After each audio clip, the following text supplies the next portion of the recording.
नमस्कार दोस्तों, स्वागत है आप सभी का हमारे यूट्यूब चैनल विनीत वर्मा पर। दोस्तों, आज हम बात करेंगे एक लेबर लॉ का टॉपिक है। और लेबर लॉ में जितने भी मैंने अधिनियम पढ़े उसमें लास्ट अधिनियम जो हमें पढ़ना था वो था कर्मचारी राज्य बीमा अधिनियम 1948। तो कर्मचारी राज्य बीमा अधिनियम 1948 में सबसे पहले तो हम इसको देखेंगे कि इस एक्ट से क्वेश्चन कहाँ पे बन रहा है।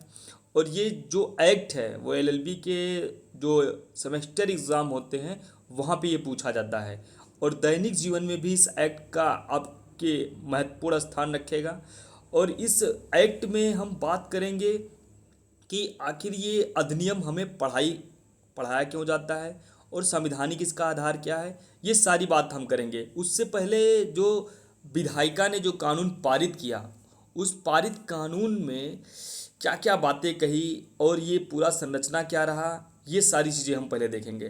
तो सबसे पहले जो विधायिका ने कानून पारित किया गया उसको देखेंगे। उसके बाद हम देखेंगे इसका जो नोट्स है उसको पढ़ाई करेंगे। तो सबसे पहले मैं बात करता हूँ इस एक्ट की। और इस एक्ट में जो बात की गई है, सबसे पहले इसका नाम देखते हैं, कर्मचारी राज्य बीमा अधिनियम 1948। यानी कि ये जो हमारा आर्टिकल हम बताते हैं आप सभी को कि आर्टिकल जो 13 है, आर्टिकल 13 है। आर्टिकल 13 में जो बात कही जाती है संविधान पूर्व विधियाँ, संविधान पूर्व विधियाँ और संविधान पश्चात विधियाँ, ये दो विधियाँ होती हैं। तो जब हमने देखा कि हमारा जो संविधान 26 जनवरी 1950 को लागू हुआ, यानी कि ये जो एक्ट होगा ये क्या हो गया, संविधान पूर्व विधि हो गई, न कि संविधान पश्चात विधियाँ। यानी संविधान के बनने के पहले की जो विधि है वो हमारी क्या हो गई, ये कर्मचारी राज्य बीमा अधिनियम हो गई जो आर्टिकल 13 के अनुसार। तो हमने ये जाना कि ये जो विधि है वो कैसी है, वो संविधान पूर्व विधि है। और ये अगर किसी भी तरीके से आपके फंडामेंटल राइट जो भाग 3 में दिए गए हैं, फंडामेंटल राइट जो आपके भाग 3 में दिए गए हैं, अगर उनको किसी भी तरीके से उनके में जो अधिकार दिए गए हैं उनको ये छीनती होती या कम करती होती, तो वो उस मात्रा तक उसको ये शून्य करता जो आपका आर्टिकल 13 है, शून्य करने का पावर देता था, जो सुप्रीम कोर्ट को आर्टिकल 32 के अंतर्गत और हाई कोर्ट को 226 के अंतर्गत। तो ये सारी बातें क्लियर हो गई कि ये संविधान पूर्व विधियाँ हैं। और आर्टिकल जो है 13 का किसी भी तरीके से इस मूल अधिकारों को न छीनती है। तो ये किसी भी तरीके से हमारी जो विधि है वो हमारी प्रमाणिक विधि है और इसमें किसी भी तरीके से मूल अधिकारों को छीनने जैसी बात नहीं करती है कि मूल अधिकारों को ये कम करने वाली विधि है। फिर हम देखते हैं कि इस एक्ट में जो दाहिने तरफ जो ये दिया जाता है, ये डेट दी जाती है। तो अगर ये संविधान बनने के बाद की विधि होती है तो उस पर राष्ट्रपति के द्वारा, और संविधान बनने से पहले जो अगर वो एक्ट आप पढ़ते हैं और वो वहाँ पे डेट पड़ी होती है तो उस पर गवर्नर उस समय के जो होते थे उनके द्वारा किया गया साइन होते थे। तो ये वो एक डेट होती है जब उसके द्वारा अनुमति दी जाती है। जैसे वर्तमान में हम देखते हैं जब कोई भी अधिनियम बिल के रूप में होता है, जब वो अधिनियम बनता है तो अधिनियम बनने से पहले एक आर्टिकल 111 के अंतर्गत राष्ट्रपति के द्वारा उस पर क्या दी जाती है, अनुमति दी जाती है, तभी वो क्या बनता है, एक्ट बनता है। ये बात आपको क्लियर होनी चाहिए। फिर हम बात करते हैं इस एक्ट की उद्देशिका पे। तो जैसे कि उद्देशिका यहाँ पे दी गई है कि बीमारी, प्रसूति और नियोजन क्षति की दशा में कर्मचारियों के लिए कतिपय प्रसूतियों का उपबंध करने और उसके संबंध में कतिपय अन्य बातों का उपबंध करने के लिए इसका अधिनियम का निर्माण किया गया।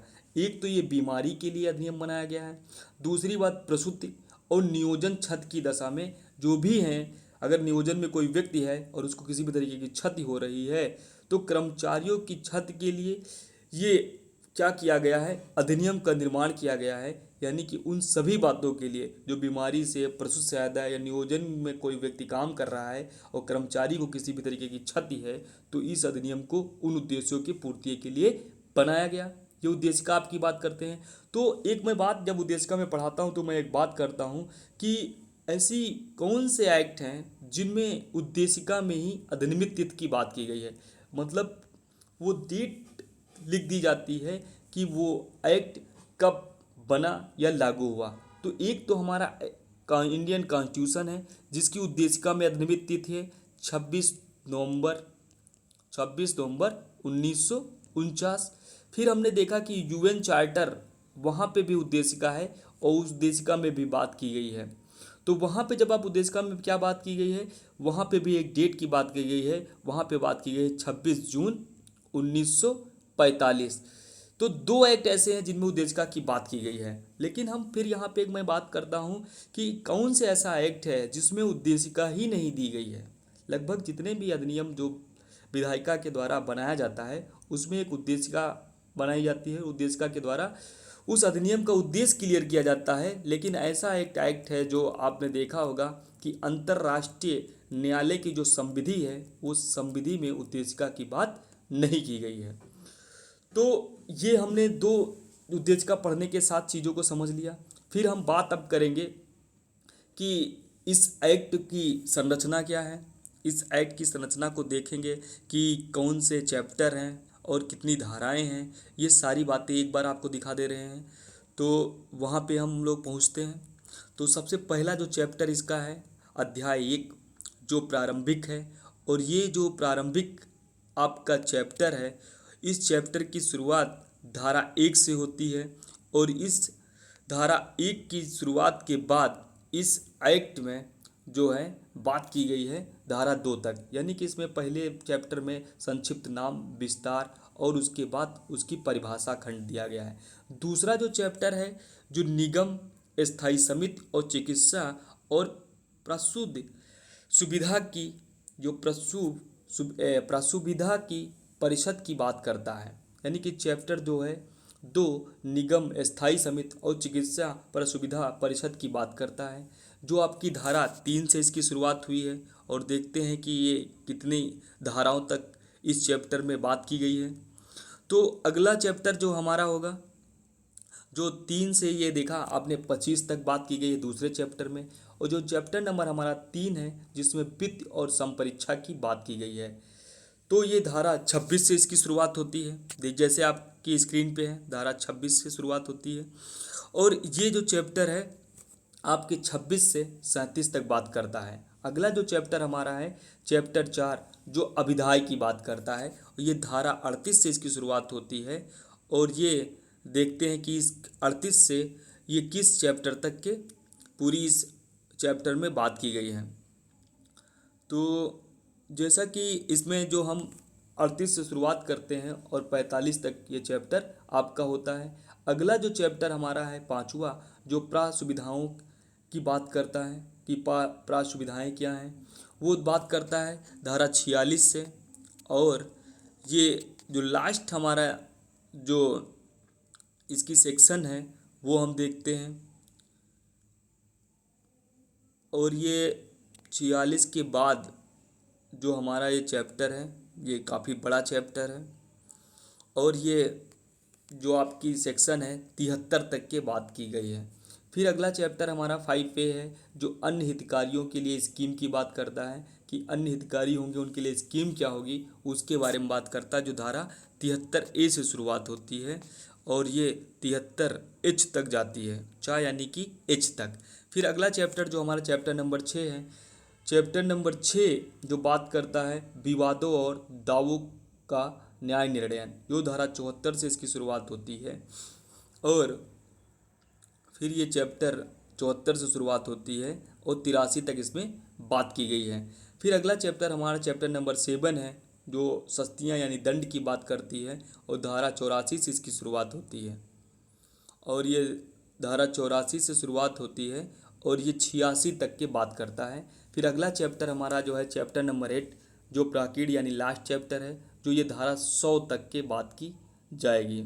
आप सभी को एक बार दिखा दें तो ये 96 हो गई आपकी धारा। और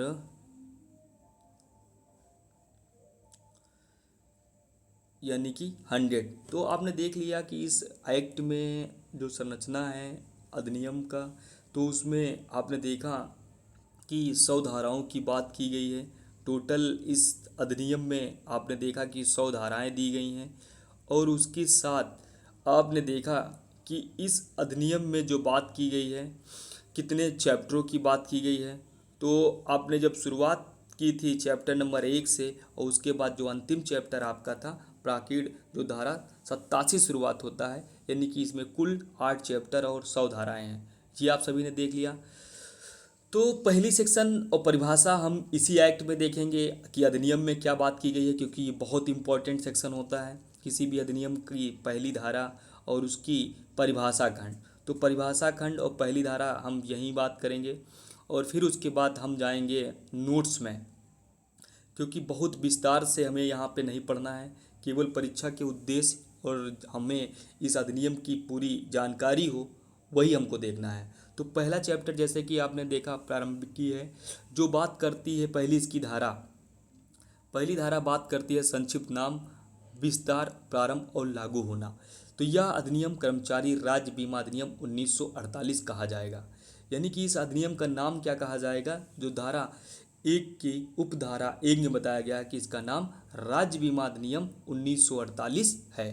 फिर इसकी जो दूसरी धारा है, जो आपको विस्तार के बारे में बताती है कि इस अधिनियम का विस्तार कहाँ तक होगा, तो संपूर्ण भारत में होगा। जब मैंने आपको पढ़ाया था क्लास में, जब आपकी मैं क्लास लिया था, तो उसमें बताया था कि विस्तार दो, जो अधिनियम का जो लागू होना होता है, एक तो क्षेत्राधिकार के आधार पर और एक तो आपको विषय वस्तु के आधार पर। ये मैंने दो बातें बताया था, लेकिन ये क्षेत्राधिकार बताता है कि क्षेत्र कहाँ पे लागू होगा, तो ये संपूर्ण भारत पे लागू होगा। फिर इसकी जो उपधारा 3 है, यह कहती है कि यह उस तारीख या उन तारीखों में प्रवृत्त होगा जिसे केंद्रीय सरकार शासकीय राजपत्र में अधिसूचना द्वारा नियत करे। यह विभिन्न उपबंधों के अधीन विभिन्न राज्यों के लिए या विभिन्न भागों के लिए भिन्न तारीखें नियत की जा सकती हैं। ये बात कर रहे हैं कि ये जो अधिनियम है वो कब लागू होगा, जब विभिन्न राज्य समझे या केंद्र सरकार उसको लागू कर सकता है। ये आपने बातें देख ली। फिर यहाँ पे बात की गई है कि उपधारा जब 4 देखते हैं, यह प्रथमतः मौसमी कारखानों से भिन्न सब कारखानों पर लागू होगा। यानी मौसमी कारखानों को से भिन्न सभी कारखानों पर ये लागू होगा।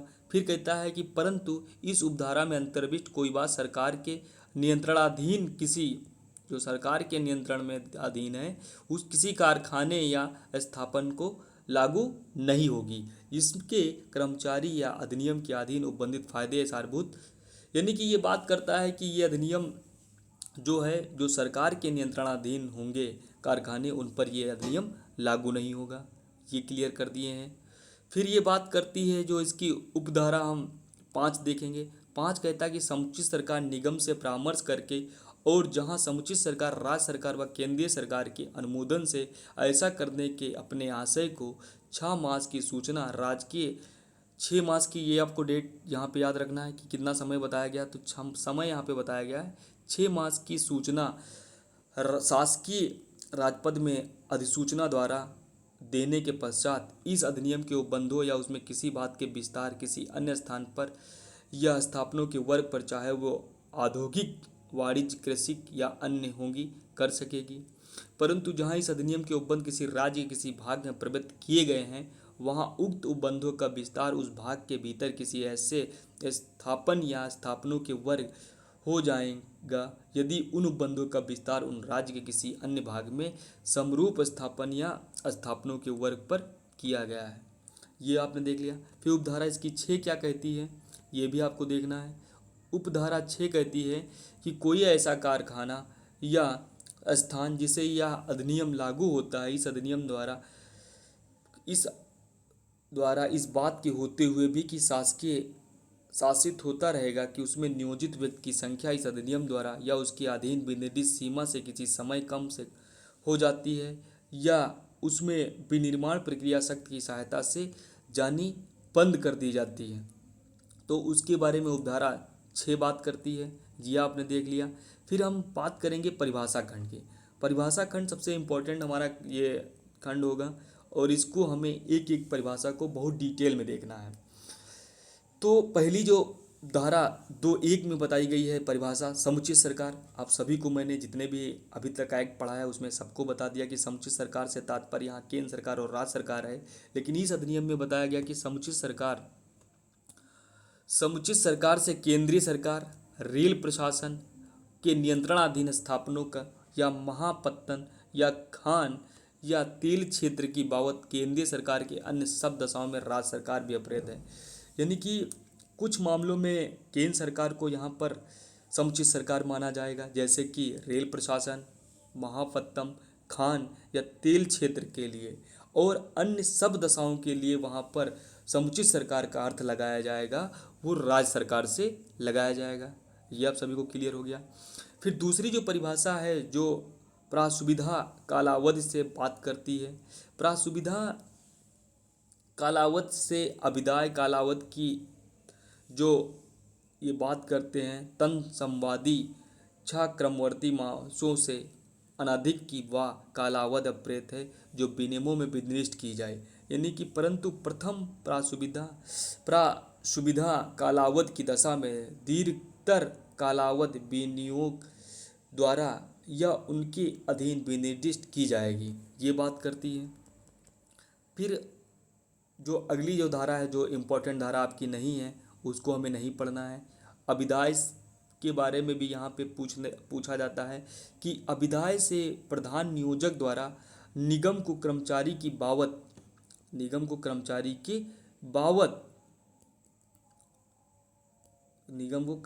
की बाबत संदेह धनराशि अप्रेत है और कर्मचारी द्वारा उसकी ओर से इस अधिनियम के उपबंधों के अनुसार संदेह रकम इसके अंतर्गत आती है।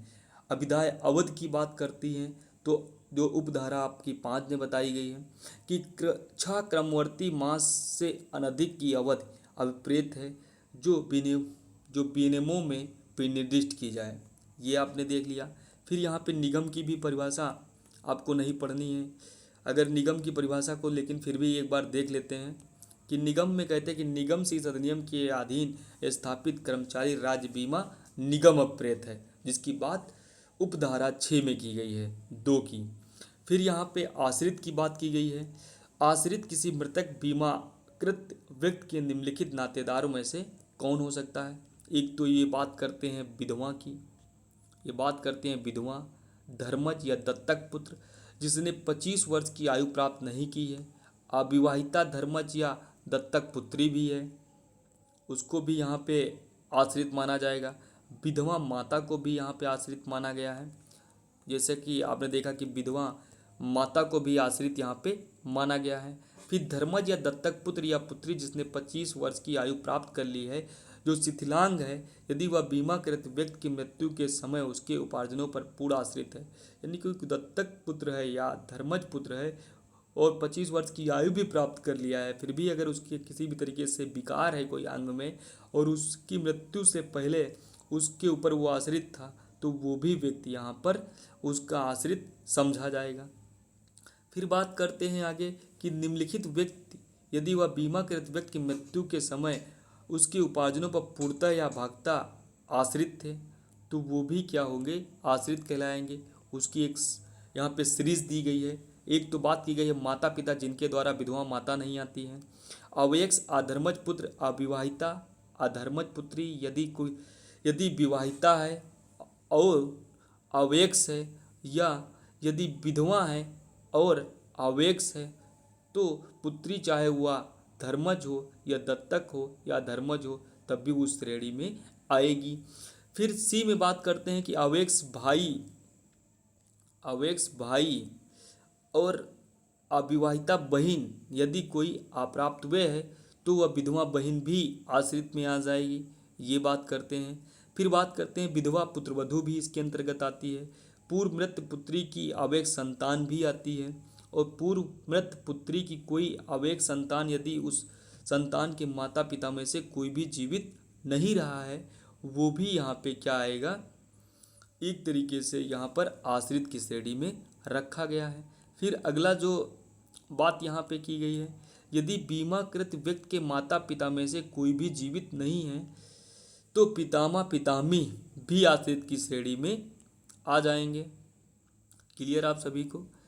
फिर अगला जो हम आश्रित की श्रेणी जो श्रृंखला हम पढ़ रहे हैं उसमें अगली जो बात की गई है, जो आश्रित की श्रृंखला यहाँ पे ख़त्म हो रही है और अगली जो बात की जा रही है उपधारा 7 में सम्यक रूप से नियुक्त, इस अधिनियम के उपबंधों या तत्अधीन बनाए गए नियमों या विनियमों के अधीन नियुक्त अभिप्रेत हैं।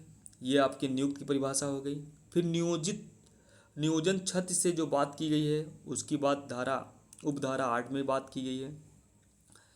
और उपधारा 8 में बात की गई है कि नियोजन छत से अपने ऐसे नियोजन से जो बीमा योग्य नियोजन हो और उसके अनुक्रम में उद्भुत दुर्घटना से या उपजीविका जन रोग से कर्मचारी को कारित व्यक्तिगत क्षति होती है, चाहे वह दुर्घटना या उपजीविका जन रोग भारत की प्रादेशिक सीमा के भीतर हुई है या लगा हो या बाहर, तब भी उसको नियोजित क्षति मानी जाएगी। यानी कोई व्यक्ति है जो काम कर रहा है और उसको किसी भी तरीके से उपजीविका जब कमा रहा था तब उसको किसी भी तरीके से रोग लग गया है, तो वो भारत के बाहर हो या अंदर, उसको भी नियोजित क्षति मानी जाएगी। ये उपधारा 8 ने बात की गई।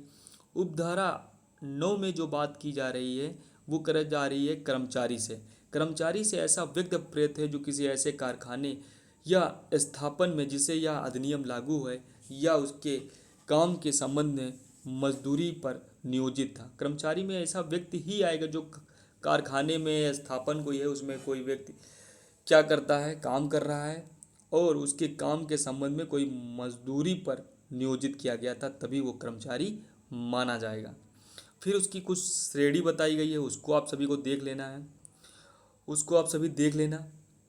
और आगे हम बात करेंगे जो है इम्पोर्टेंट एक धारा आपकी है, इसमें छूट प्राप्त कर्मचारी जो 10 में बात की गई है।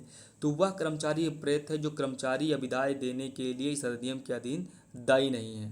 मतलब छूट प्राप्त कर्मचारी कौन होगा, तो इस अधिनियम के अंतर्गत जो संदाय करने के लिए दायी नहीं है उस व्यक्ति की बात की जाती है। यहाँ से कुटुंब की भी एक बार टिप्पणी में परिभाषा पूछी गई, ये भी इम्पोर्टेंट है। उपधारा 11 में जो बात की गई, कुटुंब से बीमाकृत व्यक्ति के निम्नलिखित सभी नातेदार या उनमें से कोई नातेदार अप्रेत है। पति या पत्नी, पहला जो आपको बताया गया है, पति या पत्नी, अवेक्स धर्मज या दत्तक संतान जो बीमाकृत व्यक्ति पर आश्रित हो, ऐसी संतान जो बीमाकृत व्यक्ति के पूर्वजनों और पूर्ण आश्रित हो। और फिर बात करते हैं शिक्षा प्राप्त कर रहा हो जब तक कि वह 21 वर्ष की आयु प्राप्त न किया हो। अविवाहिता पुत्री भी कुटुंब के अंतर्गत आती है यहाँ पर। फिर बात की जाती है कि ऐसी संतान जो शारीरिक या मानसिक या अप्रसामान्य या क्षति के कारण शिथिलांग है और बीमाकृत व्यक्ति के उपार्जन पर पूर्णतः आश्रित है जब तक कि अंग शैथिल्य है, तब भी वो माना जाएगा कुटुंब का सदस्य। और आश्रित माता पिता जिनकी सभी स्रोतों से आय ऐसी आय से नहीं अधिक होती है जो केंद्र सरकार द्वारा विहित की जाए, तो वो भी कुटुंब के अंतर्गत आता है। यदि बीमाकृत व्यक्ति अविवाहिता और उसके माता पिता जीवित नहीं हैं तो बीमाकृत व्यक्ति के उपार्जनों में पर जो है पूर्ण रूप से आश्रित आवेक्स भाई या बहन भी कुटुंब के अंतर्गत आते हैं। ये इम्पोर्टेंट आपकी परिभाषा थी, ये आपने देख ली। फिर अब हम इसमें इम्पोर्टेंट जो भी धाराएं हैं उनको ही देखेंगे और इसमें जो हमारी जो लास्ट इम्पोर्टेंट धारा एक है उसको हम देखेंगे और वो है मजदूरी से। धारा इसकी जो उपधारा 22 है वो मजदूरी की बात करता है। ये इम्पोर्टेंट है और आपसे ये क्वेश्चन भी पूछा जाएगा कि इस अधिनियम के अंतर्गत मजदूरी से क्या तात्पर्य है। तो मजदूरी से वह सभी पारिश्रमिक अप्रेत है जो किसी कर्मचारी को नियोजन की संविदा के अभिव्यक्ति या विवक्षित विबंधों की पूर्ति की हो जाने पर नगद संदत्त किया जाता है या नगद संदेह होता है। उसके अंतर्गत किसी प्राधिकृत छुट्टी की तालाबंदी की, ऐसी हड़ताल की जो अवैध नहीं है या कामबंदी की किसी भी कालावधि की बाबत किसी कर्मचारी को दिया गया संदाय और अन्य अतिरिक्त पारिश्रमिक यदि कोई हो तथा आता है जो 2 मास से अनधिक के अंतरालों पर दिया जाए, किंतु उसके अंतर्गत निम्नलिखित नहीं आते। यानी कि पेंशन नहीं आएगी, भत्ता नहीं आएगा और कोई ऐसा संदाय जो नियोजन के प्राकृत के कारण उठाना पड़े तो वो सारे नहीं आते और मोचन भी इसके अंतर्गत मजदूरी के अंतर्गत नहीं आता है। तो ये आपको देखना है। फिर अगली जो परिभाषा हमको देखना है वो देखना है। 2A में जो परिभाषा की गई है, कारखानों और स्थापनों का रजिस्ट्रीकरण। हर कारखाना या स्थापन जिसे यह अधिनियम लागू है, ऐसे समय के भीतर और ऐसी रीत से जो इस निमित्त बनाए गए विनियमों में निर्दिष्ट किए गए रजिस्ट्रीकृत किया जाएगा। तो ये आपका हो गया। तो परिभाषा खंड हमने यहाँ पे देख लिया। अब हम जो अगली बातें देखेंगे वो हम देखेंगे जो आपको हमने PDF प्रदान की थी, उसमें जो बातें कही गई हैं। तो यहीं पे हम ये समाप्त करते हैं और हम बात करेंगे अब जो एक्ट के अंतर्गत जो नोट्स हमने बनाए थे, और नोट्स में हम देखेंगे और कि वहाँ पे क्या बात की गई है। तो हम देखते हैं जो आप सभी के पास ये नोट्स पहुँच गया होगा, और यहाँ पे आप डिटेल समझेंगे। थोड़ा वहाँ पे लेंदी था और इतनी समय हो गया, इसलिए मुझे भी बहुत ज़्यादा इंटरेस्ट नहीं जग रहा, क्योंकि आप लोग सामने होते हैं तो पढ़ाने का एक अलग इंटरेस्ट होता है। तो ये एक्ट है जिसमें बात की जा रही है कर्मचारी राज्य बीमा अधिनियम 1948। और कर्मचारी राज्य बीमा अधिनियम 1948 है, इसमें हम देखेंगे अधिनियम का अनुप्रयोग क्या है, अधिनियम की संवैधानिकता क्या है। दूसरे पार्ट में देखेंगे निगम स्थायी समिति और चिकित्सा परिषद के बारे में और उससे सभी जुड़ी बातें। फिर तीसरे में हम देखेंगे वित्त एवं लेखा संबंधित जो बात की गई है, और जो चौथे में हम देखेंगे योगदान की बात है, और पाँचवें सेशन में हम देखेंगे कि फ़ायदे क्या हैं और अन्य लाभार्थियों के लिए जो योजना बनाई गई उसके बारे में, और विवादों और दावों का न्याय निर्णय किस प्रकार से होगा ये भी देखेंगे। आठवें टॉपिक में हम देखेंगे कि दंड के बारे में क्या है, और मिश्रित कुछ प्रावधान है उनको देखेंगे, और न्यायिक कुछ निर्णय हैं उनके बारे में 10वें टॉपिक में हम देंगे। तो इस तरीके से फिर हमारा ये एक्ट ख़त्म हो जाएगा। तो इस तरीके से ये डील करने वाले हैं हम सभी। तो पहली जो इंट्रोडक्शन हम लोग यहाँ पे देख रहे हैं, इंट्रोडक्शन में आप सभी को स्क्रीन पे अब समझ में आ रहा होगा, और थोड़ा अब यहाँ से बोरियत जैसा जो लग रहा है मुझे भी, क्योंकि आप लोग सामने होते हैं तो बहुत अच्छा लगता है पढ़ाते हुए। तो अगर तो आप बोर हो रहे होंगे तो क्लास में तो हम बताएंगे ही कल आकर तुरंत। तो यहाँ पे बात मैं कर रहा हूँ कर्मचारी राज्य बीमा अधिनियम में जो साधारण यहाँ पे बात करेंगे। कर्मचारी राज्य बीमा अधिनियम में कई धाराएं शामिल हैं, जैसे कि आपने देखा वहाँ पे 100 धाराएं हैं, और इसमें एक पंजीकरण के बारे में बात की गई है। तो ये आपको मैंने बता ही दिया है, और आगे हमें देखना है। और हम यहाँ से शुरुआत करेंगे कि अधिनियम का अनुप्रयोग और दायरा क्या है। तो अधिनियम का अनुप्रयोग और दायरा जब देखेंगे तो कर्मचारी राज्य बीमा अधिनियम 1948 जो चिकित्सा संकट के समय श्रमिक वर्ग को वित्तीय सहायता और सहयोग प्रदान करता है।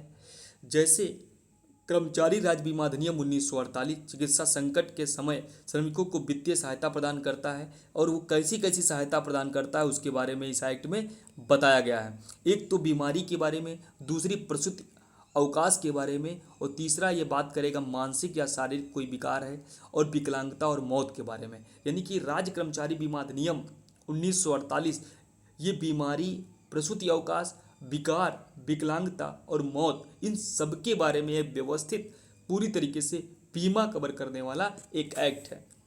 और यह एक स्व वित्त पोषित पहल है जो एक प्रकार की सामाजिक सुरक्षा योजना के रूप में कार्य करती है, ताकि श्रमिक वर्ग को उपरोक्त चिकित्सा मुद्दों से क्या होना चाहिए, वित्तीय सहायता से जो समस्या आने वाली है उस वित्तीय सहायता को देकर उससे बचाया जा सके।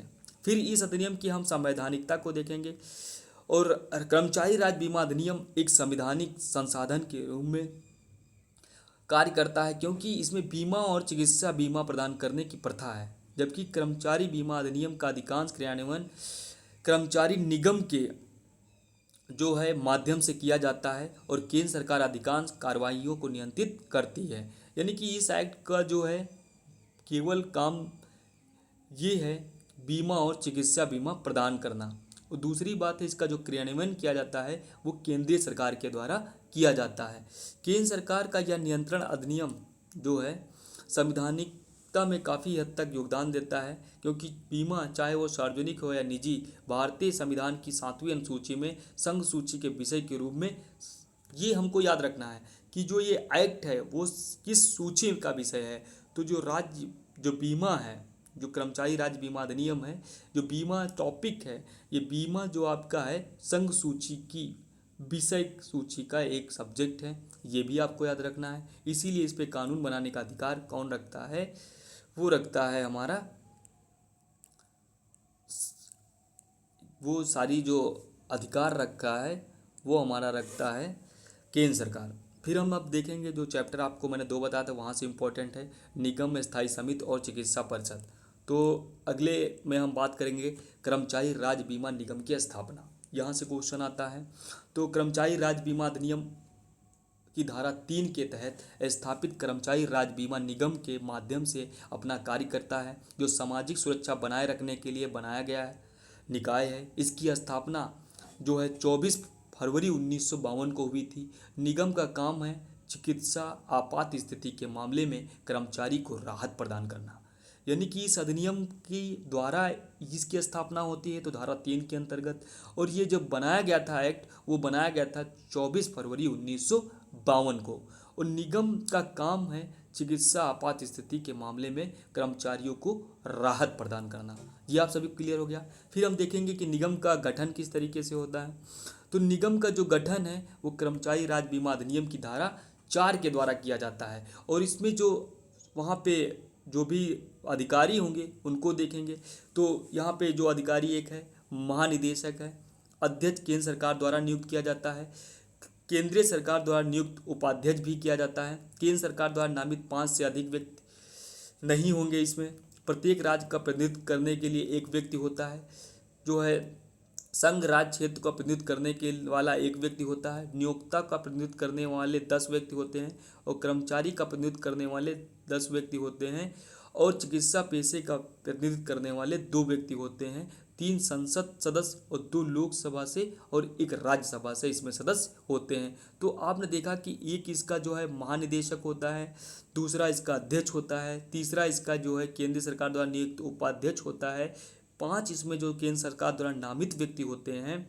और फिर हम देखते हैं कि यहाँ पर जो है प्रत्येक राज्य का प्रतिनिधित्व करने के लिए भी व्यक्ति हैं। तो कि बहुत बड़ी संख्या में यहाँ पे लोगों की बात की जाए, अगर हम गिनते हैं यहाँ पे, तो एक तो आपका निदेशक हो गया, एक आपका ये हो गया, तो 3 ये हो गए, 5 3 8, 1 9, 1 10, 10 10 20, 10 30, 2 32 और 32 और 3 35 सदस्य लगभग यहाँ पर मिलकर इस जो है इसका क्या करते हैं, कर्मचारी जो आपके हैं मिलकर धारा 4 के अंतर्गत निगम का गठन करते हैं।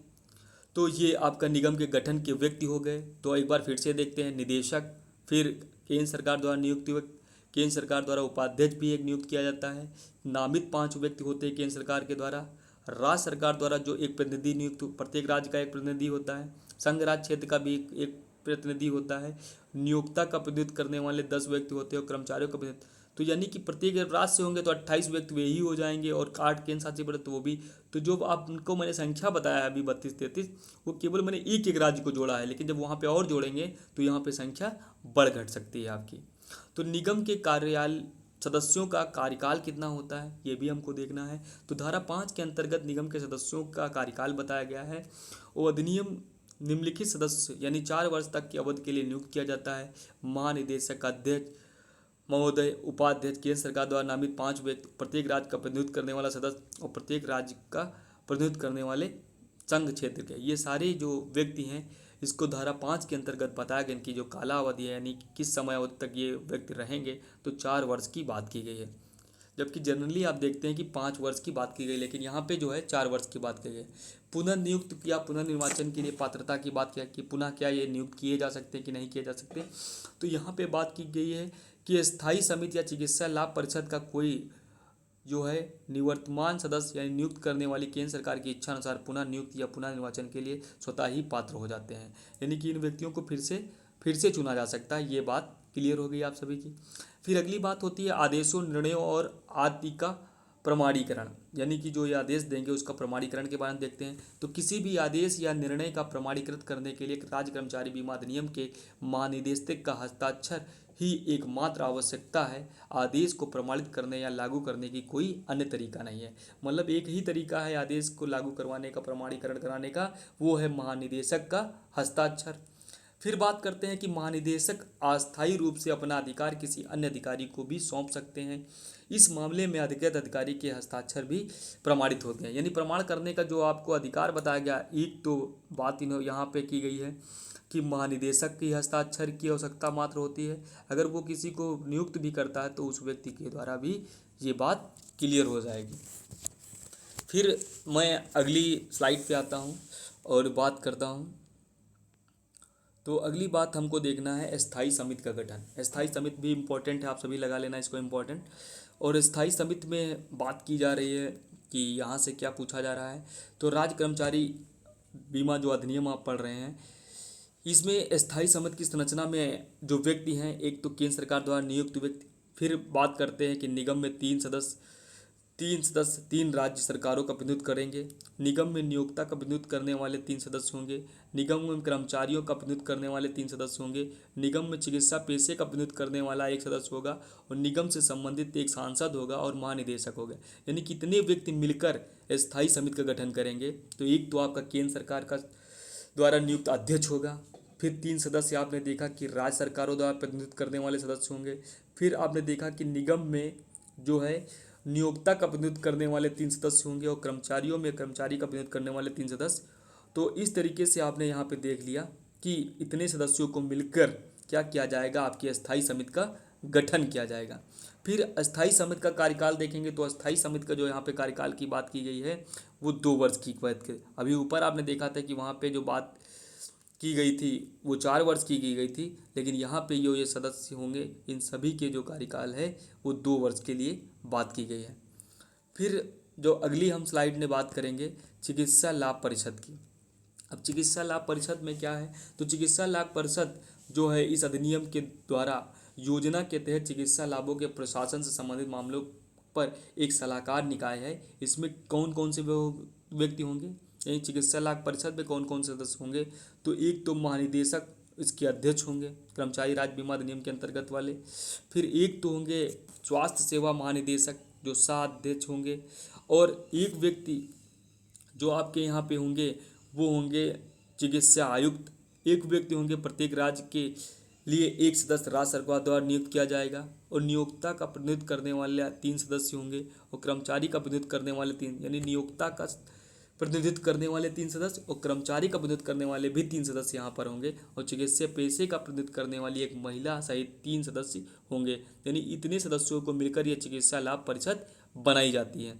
फिर अगली बात आ रही है कि चिकित्सा लाभ परिषद के सदस्यों का कार्यकाल कितना होगा, तो ये भी सब सदस्यों का कार्यकाल जो होगा 4 वर्ष के लिए होगा। तो यहाँ पे बात इतनी हो गई। फिर आगे देखेंगे सदस्यता से इस्तीफा लोग कैसे दे सकते हैं, तो निगम के किसी सदस्य का त्यागपत्र तब पूर्ण हो जाता है जब इसकी लिखित सूचना केंद्र सरकार को दे दी जाती है और उसका त्यागपत्र स्वीकार होने पर उस रिक्त स्थान हो जाता है। यानी कि त्यागपत्र का यहाँ पे जो कोई भी सदस्य जो किसी भी समिति का जहाँ पे सदस्य बन रहा है तो वो क्या कर सकता है, केंद्र सरकार को अपना त्यागपत्र सौंप कर क्या कर सकता है, सेवा से हट सकता है। यानी कि उसका अपने पत्र से वो क्या कर सकता है, इस्तीफा दे सकता है। फिर सदस्यता की समाप्ति का क्या तरीका है यहाँ पे बात, तो कर्मचारी राज्य बीमा अधिनियम के अंतर्गत कोई सदस्य लगातार 3 बैठकों में भाग न लेने पर अपने संबंधित निकाय निगम स्थायी समिति या चिकित्सा परिषद का सदस्य नहीं रह जाएगा। हालांकि उसी सदस्य को केंद्र सरकार द्वारा बनाए गए नियमों के माध्यम से क्या होगा, संबंधित निकाय द्वारा बहाल किया जा सकता है। यानी कि अगर 3 बैठक में लगातार नहीं भाग लेता है तब उसकी सदस्यता समाप्त हो जाएगी और केंद्र सरकार द्वारा जो नियम है उसको बहाल भी किया जा सकता है। ये बात हो गई क्लियर आप सभी की। अयोग्यता की बात यहाँ पे है कि किसी भी व्यक्ति को राज्य कर्मचारी बीमा अधिनियम के सदस्य के रूप में अयोग्य घोषित किया जा सकता है यदि किसी योग्य न्यायालय द्वारा उसे विचित्र मानने वाला अगर वो पागल दिवालिया हो गया उसको नहीं लिया जाता है। फिर आपने देखा यदि किसी व्यक्ति से नैतिक रूप से अक्षम है तो 3 ऐसी डिस्क्वालिफिकेशन है उसकी। एक तो वो मस्तिष्क से विचित्र है, यानी धारा 84 वाला इंडियन पेनल कोड का है, या वो दिवालिया है, या वो किसी तरीके से नैतिक रूप से सही व्यक्ति नहीं है, तो उसको भी क्या किया जाएगा, यहाँ से हटा दिया जाएगा। यानी कि ये इसकी अयोग्यता हो गई। फिर ये बात की करती हैं कि रिक्तियों को भरा कैसे जाएगा, तो इस अधिनियम के अधीन कार्यालय में कोई भी रिक्त जैसा भी मामला हो नियुक्ति या चुनाव द्वारा भी भरी जा सकती है। माने नियुक्ति जो यहाँ पे है, कोई भी अगर रिक्ति है तो उस रिक्ति को भरने के लिए नियुक्ति चुनाव द्वारा भी किया जा सकता है। फिर बात करता है कि इस अधिनियम का कोई सदस्य संबंधित समिति में पूर्व सदस्य का स्थान तभी ले सकता है जब उस पद का मूल धारक इसके लिए योग्य पाया गया हो, अन्यथा पद शून्य हो जाएगा। मतलब अगर कोई व्यक्ति है तो योग्य पाया जाएगा तभी उसका स्थान ले सकता है, नहीं तो वो पद पे कोई नहीं रहेगा और वो पद खाली माना जाएगा, यानी पद शून्य हो जाएगा। फीस और भत्तों की बात हम देखते हैं कि ESIC के सदस्यों को उनकी जो सेवाओं के लिए दे कि शुल्क केंद्र सरकार के विवेक पर है, किसी भी समय दे हो सकता है और कोई निश्चित समय सारणी नहीं है। यानी कि यहाँ पर फीस और भत्ते की जो बात की गई है तो वो केंद्र सरकार करती है, लेकिन वो कोई निश्चित समय सारणी उसके बारे में नहीं है। प्रमुख अधिकारी के बारे में बात की जाती है। इस धारा के अंतर्गत संदर्भित प्रावधान जो प्रधान अधिकारी है, महानिदेशक है और वित्त आयुक्त है, और यहाँ पे राज्य कर्मचारी आयोग के CO के रूप में भी जो कार्य कर रहेंगे वो यहाँ पे प्रमुख अधिकारी होंगे। वो पूर्णकालिक अधिकारी के रूप में कार्य करते हैं और उनके केंद्र सरकार की मंजूरी के बिना कार्यालय क्षेत्राधिकार से जो है बाहर कोई भी कार्य करने का अनुमत नहीं है। किसी भी प्रधान अधिकारी की नियुक्ति समयावधि 5 वर्ष से अधिक नहीं हो सकती है। उनकी फीस, अयोग्यता और सीटों की समाप्ति का जो संचालन उनके अधीनस्थों के समान ही होगा। कर्मचारी की बात जो मैंने आपको बताया, कर्मचारी इम्पोर्टेंट है, तो कर्मचारी की बात इस अधिनियम के अंतर्गत धारा 17 में की गई है और कहा गया है कि किसी भी कर्मचारी पद को बनाने के लिए केंद्र सरकार से मंजूरी लेनी होगी। उनका वेतन केंद्र सरकार द्वारा एक विशेष सीमा के भीतर निर्धारित किया जाएगा जिसे पार नहीं किया जा सकता है। फिर यहाँ पे बात करते हैं कि वेतन और उनकी शैक्षणिक योग्यता, भर्ती पद्धति, कर्तव्यों की जिम्मेदारी आदि के आधार पर निर्धारित किए जाएंगे। फिर हम बात करते हैं स्थायी समिति की शक्तियाँ। स्थायी समिति की शक्तियों की बात धारा 18 में की गई है। तो स्थायी समिति की बात धारा 18 में की गई है और हम देखते हैं कि इसमें क्या कहा गया है। स्थायी समिति धारा 18 में परिभाषित अपनी शक्तियों के साथ निगम के कार्यों का प्रशासन करेगी तथा निगम के प्राधिकृत एवं अधिकार क्षेत्र के अधीन रहते हुए निगम की किसी भी शक्ति का प्रयोग कर सकती है तथा निगम के किसी भी कार्य को निष्पादित कर सकती है। यानी कि निगम के कार्य को निष्पादन भी कर सकता है और उस प्रशासन को भी संभाल सकती है। ये स्थायी समिति की शक्ति है। स्थायी समिति एक ऐसी सभी मामलों और विषयों को निगम के विचार और निर्णय के लिए प्रस्तुत करेगी जो इस संबंध में बनाए गए विनियमों में निर्दिष्ट किए जा सकते हैं। स्थायी समिति अपने विवेक का अनुसार कोई अन्य मामला या विषय भी निगम के निर्णय के लिए प्रस्तुत कर सकता है। ये हो गई। फिर हम बात करेंगे कि बीमाकृत व्यक्तियों के स्वास्थ्य के लिए उपायों का बढ़ावा देने की निगम की क्या शक्तियाँ हैं। तो इस अधिनियम ने अपने जो है अधिकार क्षेत्र में अपने कर्मचारियों के बीमा, स्वास्थ्य और कल्याण को बढ़ावा देने वाली पहल कर सकता है। साथ ही रोजगार के दौरान घायल या विकलांग हुए कर्मचारियों के लिए पुनर्वास और पुनर्नियोजन को भी बढ़ावा दे सकता है। ऐसी पहलों के लिए वित्त पोषण और वे केंद्र सरकार द्वारा किया जाएगा। यानी कि बीमाकृत व्यक्ति का स्वास्थ्य के लिए उपाय को बढ़ावा देने की जो शक्ति है वो निगम के पास है। बैठक के बारे में हम देखते हैं कि इस स्थायी समिति और चिकित्सा परिषद निगम के कुशल कामकाज के संबंध में नियमों और प्रक्रियाओं का पालन करने के लिए समय समय पर बैठक करेंगी। बैठकों के संबंध में नियमों के अनुसार ऐसी टिप्पणी को निर्दिष्ट किया जाएगा। फिर हम देखते हैं कि निगम और स्थायी समिति का अतिक्रमण क्या है। तो निगम और स्थायी समिति का अतिक्रमण तब होता है जब दोनों पक्षकारों को निर्धारित कर्तव्यों का पालन करने में लगातार विफलता होती है। ऐसे मामले में केंद्र सरकार क्या करती है कि आधिकारिक राजपत्र में अधिसूचना के माध्यम से निगम का स्थान ले सकती है या निगम के परामर्श से स्थायी समिति का स्थान ले सकती है। निगम का अतिक्रमण निगम की सभी सीटों को रिक्त करके किया जाएगा जिन पर पहले सदस्यों का कब्जा था। स्थायी समिति के मामले में निगम क्या करेगा, अधिनियम की धारा 8 के अनुसार एक नई समिति का तुरंत गठन कर लेगा। अगर मतलब स्थायी समिति के मामले में क्या करेगी, धारा 8 के अंतर्गत नई समिति का क्या कर सकती है, गठन कर सकती है। ये आप सभी को क्लियर कर दिया गया है।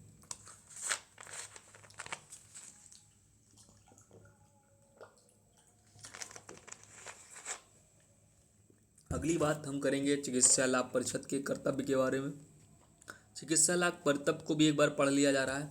चिकित्सा परिषद के कार्य क्या है, तो जैसा कि आपकी स्क्रीन पे दिख रहा होगा कि चिकित्सा क्षेत्र में लाभकारी कार्यान्वयन से संबंधित मामलों पर अन्य दो जो है निकायों को सलाह देने और चिकित्सा पर लाभ प्रदान करने के लिए प्रमाणन प्राप्त करना और चिकित्सा राहत संबंधित चिकित्सकों के विरुद्ध दर्ज शिकायतों की जांच करना है। फिर महानिदेशक और वित्त आयोग के कर्तव्य क्या है। महानिदेशक और वित्त आयोग के कर्तव्य केंद्र सरकार और उनके अनुसार जो इस अधिनियम के अधीन द्वारा निर्धारित किए गए हैं कार्य प्रबंधन से लेकर विविध कार्यों तक विभिन्न क्षेत्र में हो सकते हैं। यानी महानिदेशक का काफ़ी व्यापक यहाँ पर कर्तव्य बताया गया है। निगम के कार्य की वैधता के बारे में बात की गई।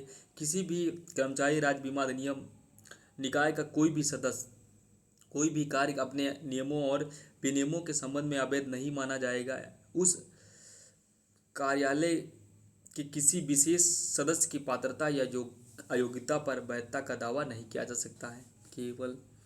फिर हम बात करेंगे क्षेत्रीय बोर्ड, स्थानीय समितियां और क्षेत्रीय समितियां और चिकित्सा परिषद का लाभ क्या है। निगम ऐसे क्षेत्रों में और ऐसे तरीकों से क्षेत्रीय बोर्ड, स्थानीय समितियां तथा क्षेत्रीय एवं स्थानीय चिकित्सा लाभ परिषदों की नियुक्त कर सकता है तथा उन्हें क्या कर सकता है, शक्तियां और कार्य सौंप सकता है। फिर वित्तीय और लेखा परीक्षक के बारे में बात की जाए।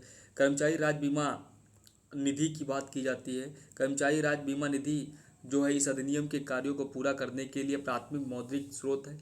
इस अधिनियम के तहत दिए गए सभी अंशदान और निगम की ओर से प्राप्त सभी अन्य धनराशि इस निधि में जमा की जाएगी, जिसे निगम द्वारा रखा और प्रशस्त किया जाएगा। ये सरकार द्वारा अनुदान, दान या उपहार के रूप में भी हो सकता है। निधि का व्यय कैसे होगा, ये इम्पोर्टेंट है। तो ईएसआई फंड या ईएसआईसी के खर्चों को बनाए रखने की जिम्मेदार है, जो इस प्रकार है। यदि आवश्यकता हो तो बीमाकृत व्यक्ति और उनके परिवारों को लाभ का भुगतान तथा चिकित्सा उपचार और देखभाल का प्रावधान। निगम, स्थायी समिति और चिकित्सा लाभ परिषद और क्षेत्रीय बोर्ड, स्थानीय समितियों और क्षेत्रीय एवं स्थानीय चिकित्सा लाभ परिषदों के सदस्यों को फीस और भत्तों का भुगतान, वेतन, अवकाश एवं कार्य ग्रहण भत्ते, यात्रा एवं प्रतिपूरक भत्ते, ग्रेजुटी एवं अनुकंपा भत्ते, पेंशन आदि का भुगतान, अस्पतालों, औषधालयों और अन्य संस्थानों की स्थापना और रखरखाव तथा यदि आवश्यक हो तो बीमित व्यक्तियों और उनके परिवारों के लिए चिकित्सा और अन्य सहायक सेवाओं का प्रावधान। यदि आवश्यक हो तो बीमित व्यक्तियों और उनके परिवारों को प्रदान की जाने वाली चिकित्सा उपचार और देखभाल की लागत के लिए किसी राज्य सरकार, स्थानीय प्राधिकरण या किसी निजी निकाय या व्यक्ति के अंशदान का भुगतान। यानी कि ये इसके क्या हो गए, आपने देख लिए कि विधि व्यय किस पे की जाएगी। फिर प्रशासनिक व्यय के बारे में देखते हैं कि प्रशासनिक व्यय उन कार्यों को कहा जाता है जो केंद्र सरकार द्वारा निर्धारित जो है ईएसआईसी के प्रशासन की लागतों को कवर करती है। फिर संपत्ति और स्वामित्व के बारे में देखते हैं कि ईएसआईसी निगम के उद्देश्यों को पूरा करने के लिए केंद्र सरकार द्वारा निर्धारित शर्तों के अधीन है, जिसमें निगम में निहित या उसके द्वारा अर्जित किसी भी चल या अचल संपत्ति को अधिग्रहित करना, रखना, बेचना या हस्तांतरित करना शामिल है। ईएसआई के पास केंद्र सरकार के अधिकार क्षेत्र के तहत आवश्यकता पड़ने पर संपत्ति में निवेश करने की क्षमता भी है या अपने कर्मचारियों के लाभ की संपत्ति को क्या कर सकता है, हस्तांतरण भी कर सकता है। निगम में संपत्ति का निहित होना। ईएसआईसी द्वारा अपनी स्थापना के पूर्व अर्जित की गई सभी संपत्तियों को निगम की लेखा पुस्तिका क्या होगा, पुस्तकों में शामिल किया जाएगा। ये आपने देख लिया। फिर बजट का अनुमान के बारे में क्या है कि हर साल ईएसआई के संभावित बजट तैयार करता है और यह दर्शाता है कि वह कितना खर्चा करने का प्रस्ताव करता है और अगले वर्ष के दौरान वह अपनी देनदारियों को निर्वहन कैसे करे। इसके बाद इसे मंजूरी के लिए केंद्र सरकार के पास भेजा जाएगा। हिसाब किताब की बात जो की गई है, निगम अपनी आय और व्यय का सही लेखा एवं ऐसे प्रारूप और तरीके से बनाए रखेगा जैसा कि केंद्र सरकार द्वारा निर्धारित किया जाए। अंकेक्षण की बात की जा रही है, ये आपसे नहीं पूछा जाता, ये आप छोड़ देना है। वार्षिक रिपोर्ट के बारे में आपसे पूछा गया है कि निगम अपने कार्य और गतिविधियों की वार्षिक रिपोर्ट किसको प्रस्तुत करता है, तो केंद्र सरकार को प्रस्तुत करता है। फिर अगली बात की जाती है बजट आदि को संसद के समझ रखा जाएगा। यानी कि जो भी बजट होगा उसको संसद के समझ रखा जाएगा और ये बात धारा जो है 34 में की गई है। तो निगम की वार्षिक रिपोर्ट लेखा परीक्षित लेखे भारत के नियंत्रक एवं महालेखा परीक्षक की रिपोर्ट धारा 34 के अधीन ऐसी रिपोर्ट पर निगम की टिप्पणियां तथा निगम द्वारा अंतिम रूप से बनाए गए बजट को संसद के समक्ष रखा जाएगा। बजट आदि को संसद के समक्ष रखा जाएगा, तो उसमें बात कर दी गई। फिर हम देखते हैं कि परिसंपत्तियों और देनदारियों का मूल्यांकन।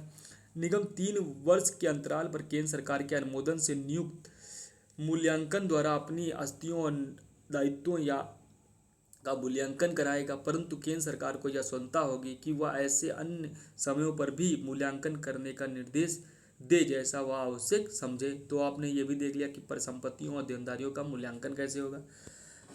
योगदान के बारे में आपसे नहीं पूछा जाता है, इसको छोड़ देना है। ये पूछा जाएगा आपसे, तत्काल नियोक्ता से अंशदान की वसूली कैसे की जाए।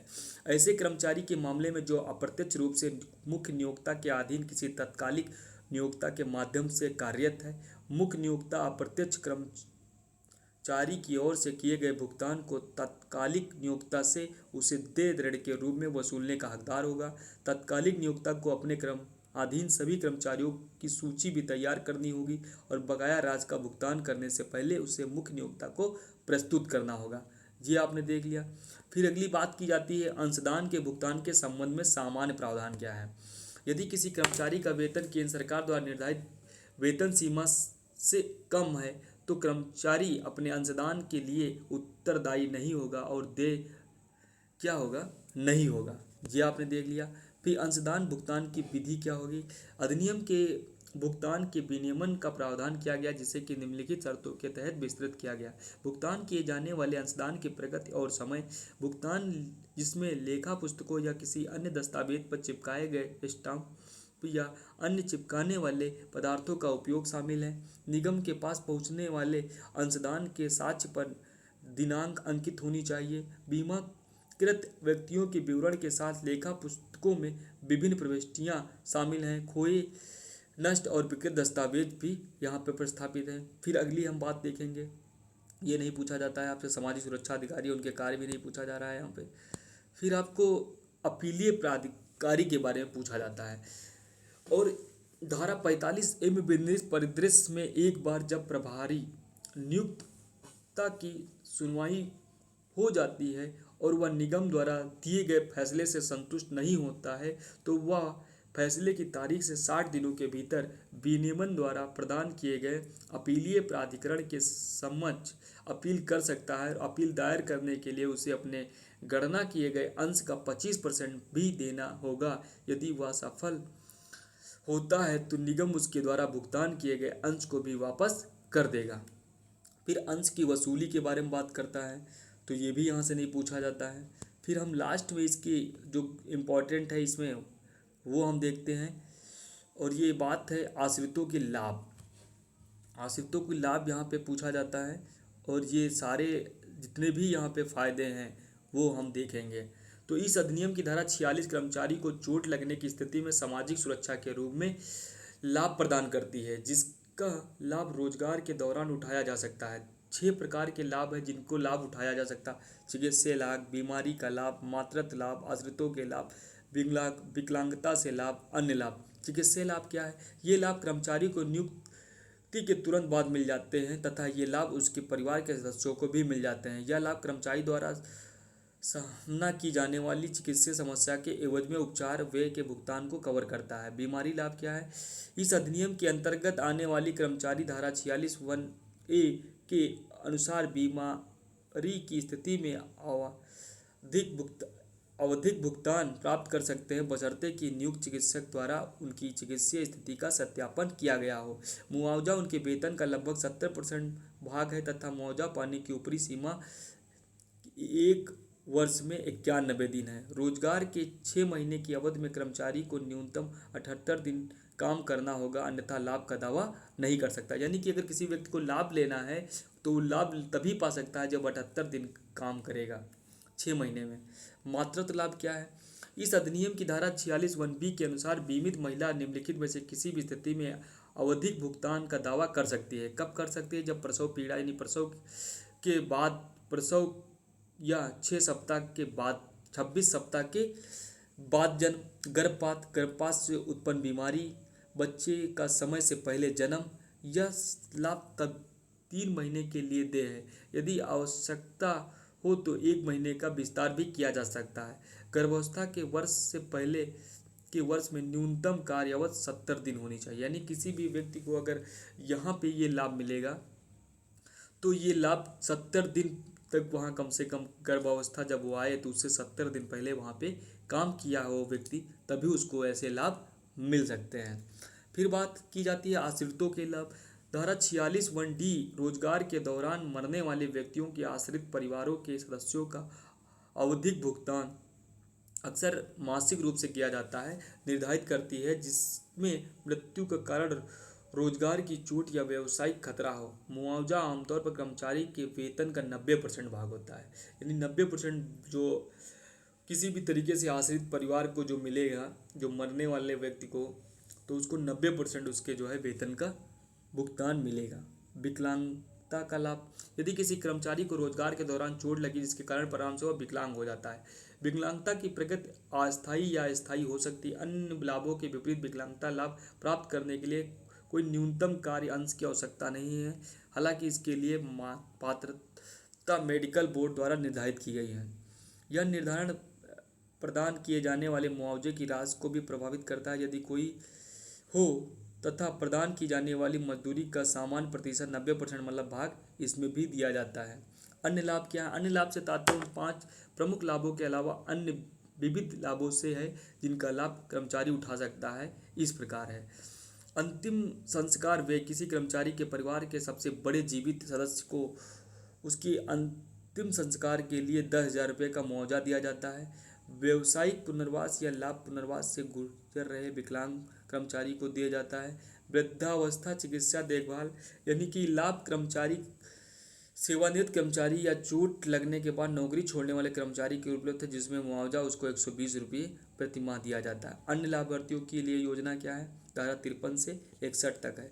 तो यहाँ पे ज़्यादा बातें नहीं पूछी जाती हैं और ये हमसे पूछा जाता है कर्मचारी बीमा न्यायालय का गठन कैसे किया जाता है। तो यहाँ पे बात की जाए तो राज्य सरकार द्वारा आधिकारिक राजपत्र में अधिसूचना के माध्यम से कर्मचारी बीमा न्यायालय का गठन किया जाएगा, जिसमें क्या होगा, राज्य सरकार के निर्णय के अनुसार न्यायाधीशों की एक निश्चित संख्या होगी। एक ही न्यायालय को 2 या अधिक स्थानीय क्षेत्र के नियुक्त किया जा सकता है तथा एक ही स्थानीय क्षेत्र के 2 या अधिक न्यायालय नियुक्त किए जा सकते हैं। कर्मचारी बीमा न्यायालय का गठन। राज्य सरकार द्वारा आधिकारिक राजपत्र में अधिसूचना के माध्यम से एक कर्मचारी बीमा न्यायालय का गठन किया जाए, जिसमें राज्य सरकार के नियंत्रण के अनुसार न्यायाधीश की एक निश्चित संख्या होगी। फिर बात करते हैं कर्मचारी बीमा न्यायालय की शक्ति क्या होगी। कर्मचारी बीमा न्यायालय सिविल न्यायालय के समान शक्तियों के साथ कार्य करेगी। इसमें अधिनियम के अंदर जो प्रावधान है वह गवाहों की उपस्थिति सुनिश्चित करना, दस्तावेज और भौतिक साक्ष्य प्रस्तुत करना के लिए बाध्य करना और शपथ दिलाना और साक्ष्य का रिकॉर्ड, ये सारी बातें जो सिविल न्यायालय को प्राप्त हैं वो सारी शक्तियाँ यहाँ पे कर्मचारी बीमा न्यायालय की शक्ति को भी प्राप्त है। उच्च न्यायालय के संदर्भ धारा 81 के अनुसार जो है कर्मचारी बीमा न्यायालय किसी भी कानूनी प्रश्न को उच्च न्यायालय के समझ संदर्भित कर सकता है। ये भी मैंने आपको आज ही पढ़ाया है और ये भी आप बात वहाँ पे क्लियर है। निवेदित की भी बात मैंने बताया था कि क्या किया जा सकता। धारा 82 में परिभाषित किया गया है कि कर्मचारी जो बीमा न्यायालय के आदेश के विरुद्ध कोई अपील नहीं होगी। हालांकि उनमें कानून का कोई महत्वपूर्ण प्रश्न है तो उच्च न्यायालय में अपील किया जाए। यानी कि इसमें जो अपील की बात है तो केवल हाईकोर्ट ने बात की है। आज के भी एक्ट में मैंने ये बात करी थी, जो यहाँ पे जो है हाईकोर्ट में आप अपील करते थे। तो यहाँ पे कोई अगर मान के चलिए कोई विधि संबंधित प्रश्न है तभी आप क्या कर सकते हैं, उसकी अपील हाईकोर्ट में कर सकते हैं। फिर दंड के बारे में हम यहाँ पे बात करेंगे। धारा 84, 85 और 85A जो क्या करती है, दंड की बात करती है। लिखा है कि झूठा बयान। कोई भी व्यक्ति जो भुगतान से बचने के लिए क्या करता है, भुगतान या लाभ में वृद्धि करता हुआ पकड़ा जाता है, वह झूठा बयान के लिए क्या किया जाएगा, झूठा बयान देने के लिए जाना जाता है। इसके लिए 6 महीने तक की सज़ा और क्या होगा, 2,000 रुपये से अनधिक का जुर्माना हो सकता है। इसके लिए दोषी पाए जाने वाले बीमित व्यक्ति नगद लाभ के लिए भी हकदार नहीं होंगे। अंशदान का भुगतान करने में विफलता, उसके लिए क्या प्रावधान है कि अंशदान का भुगतान करने में विफल रहने वाले, अवैध रूप से वेतन या लाभ में कटौती करने वाले किसी कर्मचारी को अनुचित रूप से दंडित करने वाले, निरीक्षक की कर्तव्यों में बाधा डालने वाले आदि व्यक्तियों को कम से कम 3 वर्ष की सजा हो सकती है, और जो 1 वर्ष से अधिक अधिक नहीं होनी चाहिए, तथा 10,000 रुपये तक का जुर्माना हो सकता है। अनुवर्ती दंड में क्या है, अनुवर्ती दंड में अगर दोबारा वैसा कोई दंड करता है तो उसको क्या होगा, 5,000 के अपराध के लिए 5,000 रुपये तक जुर्माना की बात की गई है। क्षतिपूर्ति वसूलने की शक्ति, यदि नियोक्ता किसी भी पहलू में देय अंशदान का भुगतान करने में विफल रहता है, चाहे वह उसकी ओर से या उसके कर्मचारियों की ओर से, निगम दंड के रूप में उसे घाटे की वसूली कर सकता है। हालांकि अंशदान की यह वसूली तब तक नहीं होगी जब तक कि प्रभारी व्यक्ति को अंशदान का भुगतान करने में विफलता के मामले में सुनवाई का उचित अवसर नहीं दिया गया है। फिर है न्यायालय को आदेश देने की शक्ति क्या है, ये भी आपसे नहीं पूछा जाएगा। अभियोग का पक्ष, ये भी नहीं, कंपनियों द्वारा अपराध भी नहीं पूछा जा रहा है, लाभों का दुरुपयोग भी नहीं पूछा जा रहा है। न्यायिक कुछ निर्णय हम हैं उन पे बात कर लेंगे। हम श्री ए तेहान बी एम, यहाँ पे VSMS एसोसिएट इलेक्ट्रॉनिक एजेंसी एवं अन्य के वाद में बात की गई। इस मामले में वादी प्रतिवादी एक के अधीन टेलीविज़न मरम्मत के काम के लिए काम पर था और 17 जुलाई 1987 को वह एक टेलीफोन सेट की मरम्मत करते समय घायल हो गया। जब एक घटक फट गया और उसके चेहरे पर क्या हो गई, चोटें आई, तो इस अधिनियम की धारा 46 के तहत उसको इस अधिनियम के निगम के राहत का दावा करने के बाद उन्होंने श्रमिक क्षतिपूर्ति अधिनियम के तहत मुआवजे की मांग करते हुए अपील दायर की, जिसके लिए प्रतिवादी को क्या किया, प्रतिवादी द्वारा भुगतान की गई राशि की आवश्यकता थी। प्रतिवादी ने इस संबंध में मुंबई उच्चतम न्यायालय में अपील के माध्यम से चुनौती दी, जिसमें उसके मुआवजे के भुगतान को चुनौती दी गई और अधिनियम की धारा 38 और 46 का उपयोग करके आह्वान किया गया, जो इस अधिनियम द्वारा दिए गए प्रदान किए गए बीमा की नींव रखती है। धारा 38 यह गारंटी देता है कि प्रत्येक श्रमिक का बीमा किया गया है, और धारा 46 श्रमिक को उपलब्ध राहत को परिभाषित करता है। तो प्रतिवादी ने इस मुंबई उच्चतम न्यायालय में अपील के माध्यम से चुनौती दी गई थी, जिसमें उनके मुआवजे के भुगतान को की बात की गई थी। इन सभी मामले में आपने देखा कि उच्च न्यायालय ने पुष्टि की और कहा कि वादी द्वारा भुगतान की जाने वाली राशि के लिए कर्मचारी की अपील को बरकरार नहीं रखा जा सकता, इसके बजाय उसे उचित राहत मिलेगी, जिसका निर्धारण इस अधिनियम के द्वारा किया जाएगा। फिर अगला मामला है, यहाँ भी कोई मामले भी बहुत ज़्यादा पूछे नहीं जा रहे हैं, तो हम यहाँ पे इस निष्कर्ष पे आते हैं कि निष्कर्ष इसका देख लेते हैं कि भारत में श्रमिक वर्ग के कर्मचारियों के लिए इस अधिनियम या आवश्यकता उपयोगी है, जो उसके पक्ष में काम करता है, साथ ही श्रमिक वर्ग से बाहर के क्षेत्रों में लिए लाभकारी है। और इस अधिनियम के में जो भी बातें कही गई हैं, कर्मचारी राज्य बीमा अधिनियम कर्मचारी को प्रदान की जाने वाली चिकित्सीय लाभों के अलावा अधिनियम द्वारा स्थापित निगम के कार्यकुशलता पूर्वक प्रबंधन के या अन्य प्रत्यक्ष पहलुओं को नियंत्रित करता है, चाहे वह इसकी बिक्री। तो एक तरीके से मैंने यहाँ पे एक्ट पढ़ दिया है, हो सकता है आपको ये बिल्कुल ना समझ में आया हो, क्योंकि ये लेक्चर मुझे भी बहुत बोरिंग है। जब आप लोग सामने होते हैं तो पढ़ाने में जो मज़ा है वो इस तरीके से केवल पढ़ते चले जाने से मुझे बहुत ज़्यादा समझ में नहीं आ रहा है। लेकिन जैसे कि आपका पेपर भी मान के चलिए कल या परसों के बाद क्लासें नहीं चालू होंगी, तो इतनी जल्दी क्लासें बंद हो गई और पेपर एग्ज़ाम का जो प्रेशर आप पे है, तो मैंने एक तरीके से एक एक्ट आपको थोड़ा बताया है। और जब क्लास मैं आपकी कर लूँगा तो मैं कोशिश करूँगा कि सारी बातें, जितने भी इंपॉर्टेंट क्वेश्चन यहाँ हैं उनके आंसर करवा दूँ, जिससे कि आपको कोई घबराहट ना हो। और थोड़ा आप जब यहाँ से देखेंगे तो आपको कुछ बातें ज़रूर समझ में आएंगी जो मैंने यहाँ पे क्लियर किया है। तो दोस्तों ये वीडियो देखिए, और उसके बाद जब आपके पेपर हो जाएं, तो पेपर होने के बाद जो भी आपके मेजर सब्जेक्ट हैं, चाहे वो IPC हो, CRPC हो, एविडेंस हो, कॉन्स्टिट्यूशन है, इंटरनेशनल लॉ है, इन सभी को पढ़ना शुरू करिए हमारे साथ। और वहाँ पे आपने देखा होगा कि जितने भी वो एक्ट हैं उनमें पढ़ने का अलग ही मज़ा है। लेबर लॉ यहाँ पे जो कहीं ज़्यादा पूछा नहीं जा रहा है, केवल आपके सेमेस्टर एग्ज़ाम में था, इसलिए मैंने पढ़ा दिया। तो दोस्तों यहीं पे हम अपनी बात को समाप्त करते हैं और कल आपसे मिलते हैं, और क्लास में इस एक्ट पे बात होगी विधिवत और बहुत अच्छी तरीके से। तो जय हिंद दोस्तों, नमस्कार, धन्यवाद। आप सभी इतने देर तक बने रहे हमारे साथ।